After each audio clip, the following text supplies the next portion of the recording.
Hello, everybody out there. Good morning and welcome to Newsbuster Online TV. It's Friday, and of course, it's a day full of interesting stories from within Nigeria and all over the world. And of course, it's me, your girl Jennifer Mosu, and with me I have Jenny. Good morning. Good morning, Bayo. I join my colleague in welcoming all our viewers. A very beautiful morning here in the city of Lagos. Today being Friday. Yep, Friday the 7th of July. Yeah, it's 7/7. 7/7. All right. So on with the news this morning. And this morning we start with a very interesting one. In Nigeria, it seems things are getting better since the inception of the president coming in. He recently signed 4 new executive orders. As of yesterday. Yep, and that also brought down tax reductions, especially in the telco industry. You know what it is when you have to pay so much for your data, airtime, and all that. So this is really a huge relief. I think it's a very highly welcome development in terms of economy-wise and for businesses to thrive within our country. Because even especially the trading section, importers and exporters, the high tariff, talk of the custom duty and all of that, that will be brought down totally, at least to the barest minimum. Yep. And according to the special advisor on the president's special advisor on special duties, communications and strategy, Dele Alake, he says that the president said that this is an assurance to Nigerians that there will not be further tax raises. So definitely we are going to see things, being cheaper and all that. But I still think there's a lot of work to be done on the economy itself. But this is good. It's a welcome development. We have to say things as it is. So, and also from the Nation newspaper this morning, we are not going to impose new tax. We'll improve the collection, management, and efficient use of these resources. Still in line with the same story. Yes. It's really good because we have had a lot of things in this country go south, especially when it comes to taxation. We have even businesses being frustrated out because a lot of them don't get those tax incentives and waivers, especially for local businesses. We could hear that maybe some foreign investors, they're given tax waivers and tax holidays, but this is not applicable for local manufacturers and producers. But this is really going to change things. So we're going to see people being sustained in business. We're going to see businesses spreading out and people being able to afford more things. And of course the executive orders also border on things like green tax on single-use plastics, businesses, of course Finance Act, customs, excise tariff, just everything. Yes, even including the small scale enterprise, the SMEs, and even our own SDG. Exactly. So we are moving forward, and I hope that is putting the right foot forward. All right, on with our next. Yes, and moving ahead. Also yesterday, a lot of things happened at the villa. Like you see the likes of the former governor of Ekiti State, Adenrele, visiting the Mr. President. On a very welcome development in the last up to go there to 40 days in the office, saying he just paid homage to Mr. President on the extremely doing well and all of that. And also, he also made an emphasis that he's the kind of person that do make critics. Yeah, he's a very strong if time permits. And looking at the scorecard of each dispensation and all of that, because let's even take a look at what Identifier said yesterday while addressing the pressman. May I say to you, sir, ladies and gentlemen of the press, let me tell you, if Ashiwaju turns back on his promise, all he said when he was campaigning, I will be the first to talk. I am not timid, and I don't shy away from facing challenges. But the man I have seen today, I don't eulogize and I don't praise to curry favor. I am no more a small boy. Let me tell you the man I saw today and for the actions we have seen means well for Nigeria. But if there's any reason to derail, it will not be deliberate. And we will all be able to draw his attention to his brief as the President and Commander-in-Chief of our country. Let us be optimistic, let us be hopeful, and let us believe that there will be a turnaround, a renewed hope. The steps so far taken can readily give us the direction of this government. Elections had come and gone without prejudice to the courts. But it's no more time for campaigns or selling a political party. It is time to govern Nigeria for the benefits of children yet unborn and those of us that are still here. And to equally let you know that I had a very wonderful time with the President. You seem very alert and very clear in the direction he wants to take the country. But he can't do it alone. He needs all of us. Whosoever is on this saddle is Nigeria on the saddle, and we must stand by him. We must give our best. And I want to tell you that people like me, others like Governor Wike and Governor Makinde and other wonderful Nigerians, we have made up our mind that it is better to stand with a man of vision and to stand with Asiwaju Ahmed Bola Tinubu for the betterment of our country. Moving ahead, we still have another interesting story started before here this morning. Talking about the sit-at-home issue at the southeastern part of the country. Yeah, we can get that bit of story from The Guardian. I think it's on page 27. Especially in Enugu State, the governor, Peter Mba, has strongly said that it is the end of the sit-at-home because it's costing people, you know, their businesses, their time, things people should do rightfully because of an agitation that, well, everybody has the right for, you know, to self, what would I call it, has the right to agitate, yes. But at the same time, you would not let it, you would not impose it on people who are not exactly buying your idea of philosophy.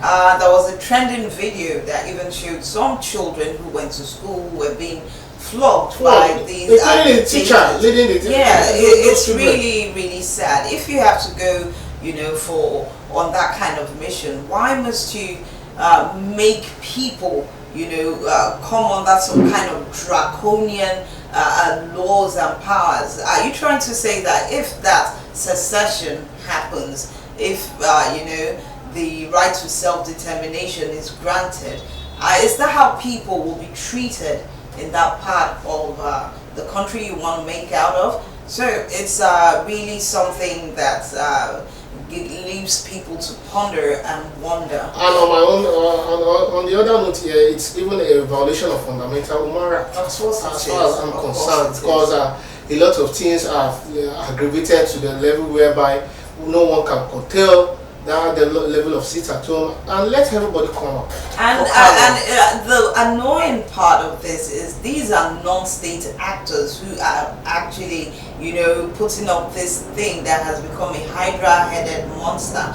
So really, according to a group yesterday, that's the human rights activists, yes, Association of Nigeria, yes. They came out to say that the president should not renege on his electoral promises of dialoguing with agitators. So I think this is another time to actually look into that issue and make sure these things get sorted out. That's my 2 cents on it anyways. And also moving ahead, there is this funeral service coming up over the weekend now. The founder and the owner of FCMB Bank.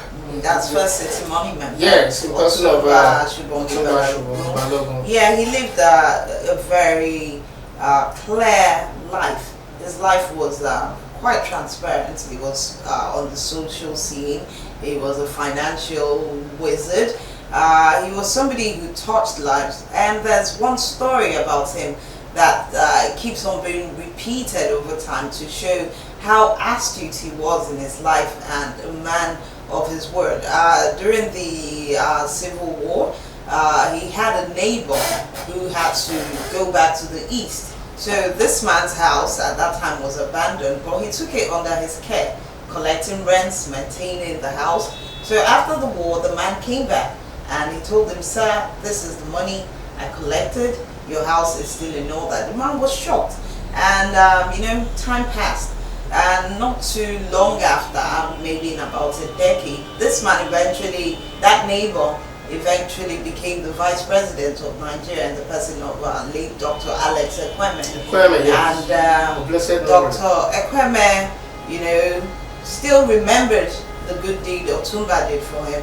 And when it was time for him to, get a license for the bank, it was nothing to the vice president to, send him to the right places, and he got it. So he lived a life worthy of emulation. There were so many tributes to him yesterday at the Cathedral Church of Christ in Marina, where the likes of the governor of Lagos State, Babajide Sanwo-Olu, former governor of Ogun State, Otumba Gbenga Daniel, former president, head of state, Yakubu Gowon, and of course a lot of people I can't even remember all. They were all there. That's amazing. Yeah, that's amazing. Giving testimony. So but finally, his body will be laid at Jebode, at his indigenous town in under Ogun State. Yes. Tomorrow and Sunday thereabouts.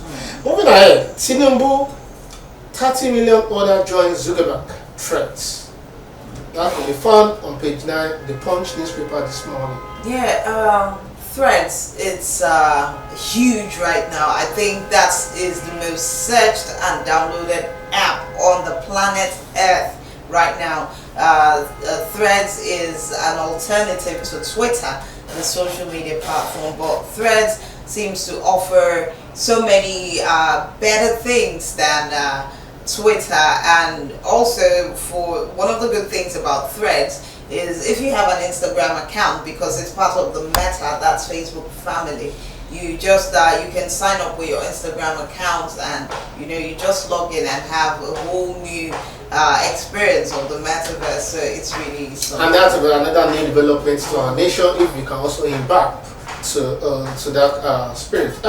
Moving ahead. Yesterday also at Ibadan, the city of Oyo State, the capital of Oyo State, saying the Nigerian Army celebrated their day, which 160th anniversary, and that also converged all walks of life. Yeah, it was a huge outing, and of course, with so many other security forces coming in to give displays, parades, and showing the general strength of the Nigerian Army. We have to commend them for, how they've been able to keep our lives secure and do so many things. A lot of them have fallen in the line of duty, but our Army, we still commend them and wish them happy Army Day celebration.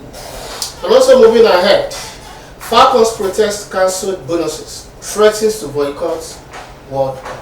Oh well, when it comes to sports in Nigeria, sports and politics in Nigeria are 5 and 6. They go hand in hand.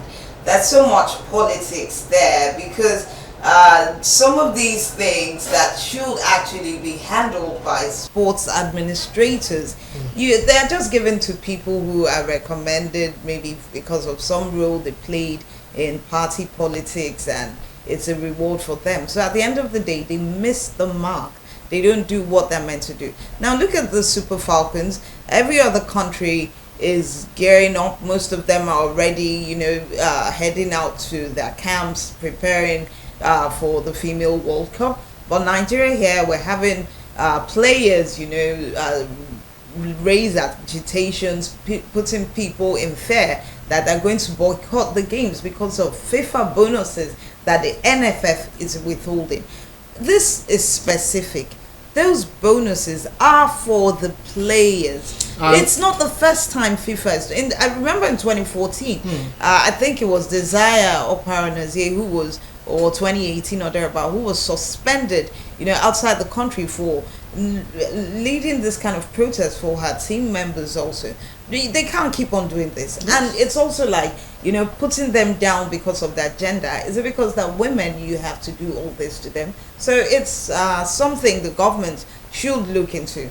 On this note, we requested a speedy intervention by the NFF and officials at the top level of the federal government to ensure all bonuses and allocations. We need our women there. Yeah, because there's a lot of nepotism in politics, putting them in place in power, some power positions, so as to be a time of payback. Exactly. So no, it doesn't work in the light of football. All right, I guess we've had so much to talk about today, and as always, it's always very refreshing when we get to update you with developments in our country and outside our country. Don't forget that Newsbuster is the best place to catch the news, because we give you a jolly good show, and besides we have a lot of stuff that you need to catch up with. So what do you have to do? Just make sure you're following us on all our social media platforms. You can watch this and other great newspaper reviews on our YouTube channel at Newsbuster TV. When you get there, just click on it, subscribe so you can get notifications. Don't forget to like and share as well. Then on our websites, where you get all the in-depth extensive stories, that's at newsbuster.ng.com. So make sure every day we drop it like it's hot. All right, from me, Jennifer, do have a wonderful weekend ahead. Also from me this morning, let's also have your observation, your comment, because as we all know, communication without feedback is not yet complete. I'm saying good morning to her.